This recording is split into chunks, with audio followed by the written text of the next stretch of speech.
कैसे। देखो, पढ़ चाहे जितना भी लो ना दोस्त, अगर तुमने मॉक टेस्ट के ऊपर में बढ़िया पकड़ नहीं बनाया तो तुम्हारा कोई फ़ायदा नहीं होगा। तुमने काफ़ी सारे टॉपर्स की वीडियो देखे होंगे जहाँ पर तुमने सुना होगा कि मॉक टेस्ट लगाओ, मॉक टेस्ट लगाओ, मॉक टेस्ट लगाओ, लेकिन वो मॉक टेस्ट लगाने का तरीका क्या है। अगर मानो कि मैं एक एस्पिरेंट हूँ नॉर्मल सा मेरे भाई यहाँ पर, और मैं मैथ्स को मान लीजिए कि यहाँ पर 1 घंटे पढ़ रहा हूँ, तो अगर मैं मैथ्स को 1 घंटे पढ़ रहा हूँ तो ज़्यादा से ज़्यादा कितने क्वेश्चन लगाऊंगा, 20 क्वेश्चन लगाऊंगा या 30 क्वेश्चन लगाऊंगा हाथ से हाथ। या अगर मानो मैं इंग्लिश पढ़ रहा हूँ तो लगभग इतना ही क्वेश्चन हो गया। जीएस अगर पढ़ रहा हूँ तो 30 40 50 या इतने क्वेश्चंस लगा सकते हैं। ठीक है, उसमें भी थोड़ा सा अपना पूरा फुल्ली अटेंटिव आप नहीं रहते हैं, आप अपने ब्रेन का जो है पूरा यूज़ नहीं कर पाते हैं वहाँ पे, अपने नॉलेज का पूरा यूज़ नहीं कर पाते हैं, थोड़ा सा हल्का वल्का लेकर के आप इतना बना रहे होते हैं, मतलब एक एग्रेशन नहीं होता है क्वेश्चन को सॉल्व करते वक्त में। ठीक है, लेकिन वही बात जब हम मॉक टेस्ट को लेकर के आ रहे होते हैं, और जब आप मॉक मेरे भाई संडे के दिन देते हो, तो मॉक जब आप 1 घंटे का पेपर दोस्त जब देते हो ना, तो यहाँ पर इस 1 घंटे के पेपर में कहानी क्या होती है कि न सिर्फ आप मैथ पढ़ते हो, न सिर्फ आप इंग्लिश पढ़ते हो, न सिर्फ आप रीजनिंग पढ़ते हो, न सिर्फ जीएस पढ़ते हो, बल्कि आपको मेरे भाई सारे के सारे सब्जेक्ट जो है वो एक बार गो थ्रू होने का मौका मिलता है।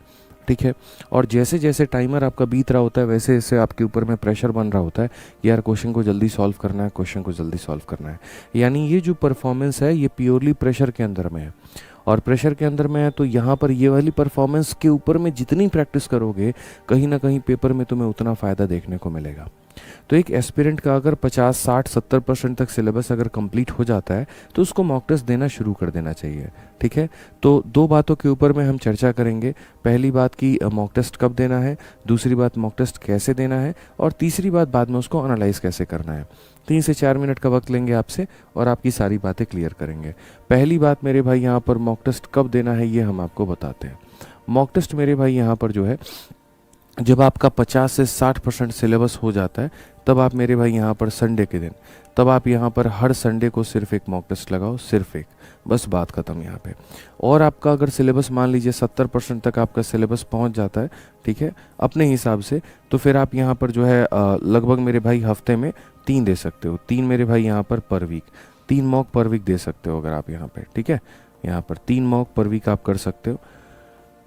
और अगर आपका मेरे भाई यहाँ पर मान लीजिए कि पूरा पूरा सिलेबस अगर आपका 100% हो गया, हालांकि 100% सिलेबस कभी भी किसी का भी नहीं होता है, सबकी नज़रों में सिलेबस थोड़ा बहुत बाकी रहता है, तो आप यहाँ पर डेली एक मॉक टेस्ट मेरे भाई दे सकते हो, इसमें कोई दे की बात नहीं है।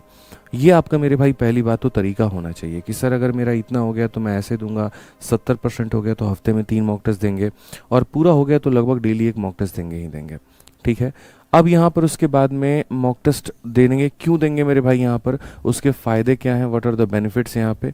अगर हम बात करें फ़ायदे को लेकर के, तो देखो सबसे पहली बात, जब यहाँ पर तुम मॉक टेस्ट देते हो तो जैसे मानो अगर तुम डेली मॉक टेस्ट दे रहे हो या फिर ऑल्टरनेट तरीके से दे रहे हो, तो पहली बात यहाँ पर आप ट्रैक के ऊपर में रहते हैं, आप ट्रैक से ज़्यादा बाहर नहीं भटकते हैं। आपको ये पता है यहाँ पर कि ये मेरा सिलेबस है, मुझे इतना पढ़ना है। जब आप मॉक टेस्ट देते हो आपको देखता है यहाँ पर चोल साम्राज्य से क्वेश्चन आया है, मुगल से ऊपर क्वेश्चन आया है, दिल्ली सल्तनत के ऊपर में क्वेश्चन आया है, तो आपके मन में बाद बाद ये हिंटर होते रहता है कि यार मुझे ये पढ़ना है। जब आप मॉक टेस्ट में कोई ऐसी वोकैबुलरी देखते हैं जो आपको लगता है अरे यार कल ही किताब में इसको देखी थी लेकिन मैंने छोड़ दिया था, स्किप कर दिया था कि ये तो उतना इंपॉर्टेंट नहीं है, ठीक है, लेकिन अभी मैंने देखा ये क्वेश्चन आया यानी पेपर में आ सकता है, और आ सकता है तो यानी ये मेरे लिए पढ़ना बहुत ज़रूरी है, तो ये आपको कहीं ना कहीं ट्रैक में रखने में काफ़ी मदद करता है। आपको दिख रहा होता है कि आपका कोऑर्डिनेट ज्योमेट्री का क्वेश्चन गलत है, आपको दिख रहा होता है मेरे भाई यहाँ पर आपका प्रिज्म पिरामिड का फॉर्मूला आपको नहीं याद है।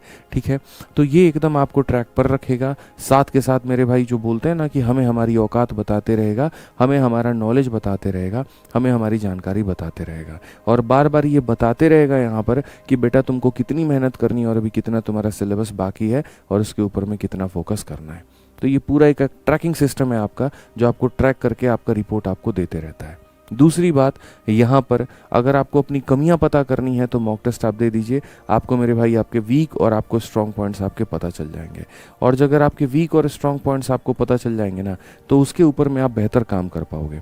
अगर आप मॉक टेस्ट कभी नहीं दोगे तो पता ही नहीं चलेगा कि कैलकुलेटिव क्वेश्चंस को आप टैकल कैसे करते हो, फिर पता चले कि अच्छा ठीक है ये तो बन जाता है, बट रियल मतलब परफॉर्मेंस तो तब है ना जब प्रेशर आपको दिया जाए, और जब प्रेशर में जब ये सारे क्वेश्चन आपके सामने आ रहे होते हैं, जब वहाँ पर नहीं बनता है तो महसूस होता है आज अगर मेरी ये स्थिति है तो पेपर में मेरी स्थिति क्या होगी। इस बात की कल्पना करके आप उसके ऊपर में काम करना शुरू करते हैं और तब जाकर के आपके अंदर धीरे धीरे निखार आने लगता है। ठीक है, तो ये बहुत बेनिफिट्स होता है मॉक टेस्ट के यहाँ पे, तो इसको देना ज़रूरी है। अभी आप लोगों की जो स्थिति है उसके हिसाब से मुझे लगता है संडे के दिन एक मॉक टेस्ट दो।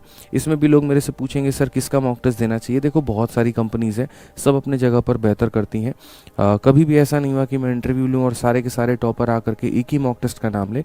कभी कोई किसी कंपनी का नाम लेता है, कोई किसी कंपनी का नाम लेता है, सब अलग अलग सोर्सेज को फॉलो कर रहे होते हैं। एट द एंड में बस ये होता है कि सर हम उससे अपनी गलती को निकालते हैं, हम उसके ऊपर में सुधार करते हैं और ये हमारा रिजल्ट हमें देखने को मिलता है और हम इससे सेटिस्फाइड हैं। ठीक है, शुरू में आपका स्कोर थोड़ा सा जो है स्टक भी होगा, एक सैचुरेशन पॉइंट भी आएगा जहाँ पर 120 से 140 के बीच में आपका स्कोर जाकर के रुक जाएगा। आप बहुत मेहनत करोगे, स्कोर नहीं बढ़ेगा, तो यहाँ वो वक्त होगा कि वापस से जाकर के अपने लेफ्ट टॉपिक्स को कंप्लीट करिए जो छूट रखा है, जिनमें आपसे गलतियाँ हो रही हैं। फिर देखना एकदम से रैंडम से बहुत तेज़ी में आपका स्कोर भागेगा। तो इसीलिए ओवरऑल अगर मैं कंक्लूजन पर आकर के कहूँ तो मॉक टेस्ट आपको देना चाहिए, हफ्ते में कम से कम एक मॉक टेस्ट आपको देना ही चाहिए, बहुत ज़रूरी है। और दूसरी बात, मॉक टेस्ट देना जितना ज़रूरी है उससे कई गुना ज़्यादा उसकी एनालिसिस करनी ज़रूरी है। अब एनालिसिस कैसे करें, ये यहाँ पर सबसे बड़ा सवाल होता है। लोग ये पूछते हैं सर एनालिसिस कैसे करें। बहुत सिंपल है मेरे भाई, यहाँ पर 3 बातों के ऊपर मैं फोकस करो। सबसे पहला यहाँ पर ये फोकस करो, जो तुम्हारे गलत क्वेश्चन हुए हैं यहाँ पर वो कितने हैं और कौन कौन से हैं। जो तुम्हारे रॉन्ग क्वेश्चंस हैं उनमें ये देखो कि क्या जो सवाल तुमने गलती की है, क्या अधूरी जानकारी की वजह से गलती की है, क्या वो सिली मिस्टेक्स की वजह से हुए हैं, या वो कैलकुलेशन मिस्टेक्स के हुए हैं। जिस तरीके से अगर मानो तुम्हें वो चैप्टर कभी पढ़ा ही नहीं और इसी वजह से तुम्हें वो क्वेश्चन रॉन्ग करना पड़ा या स्किप करना पड़ा, तो मेरे भाई उसको इमीडिएट तत्काल प्रभाव में उसी समय पर उस टॉपिक को कंप्लीट करने का ठान दो। एक डायरी में लिख दो, आज के मॉक टेस्ट में रीजनिंग के ये 2 चैप्टर, इसके ये चैप्टर, इसके ये चैप्टर में मेरे से गलतियां हुई हैं और अगले एक हफ्ते के अंदर में मुझे ये सारा का सारा कंप्लीट करना है। यूट्यूब के जितने टीचर मिल जाए उस टॉपिक के, डायरेक्शन अगर तुम्हारा गलत हुआ सबसे डायरेक्शन पढ़ डालो कि आज गलत हुआ है लेकिन जीवन में दोबारा गलती नहीं करूंगा। वो सचिन को एक बॉलर ने आउट किया था 0 पे और बहुत ही ज़्यादा वो एकदम जश्न मना रहा था, तो उसके बाद में सचिन उनके पास में जाकर के बोले ये आपके ज़िंदगी का आखिरी जश्न मेरे लिए हो सकता है, यकीन मानिए मैं आपको ज़िंदगी में दोबारा कभी भी ये मौका नहीं देने वाला हूँ। और एक वो दिन था, एक उसके बाद में कई सारे मैचेस दोनों ने साथ में खेले, लेकिन उसके बाद कभी भी वो बॉलर सचिन को 0 पर आउट नहीं कर पाया। 0 पर आउट किया, उनको आउट ही नहीं कर पाया। सोचो यहाँ पर तो बोलने के पहले वो कॉन्फिडेंस था और उसके बाद में सचिन ने इतनी मेहनत की कि वो बॉलर 10 जन्म करके हार गया मेरे भाई, लेकिन वो उनको आउट कभी कर ही नहीं पाया।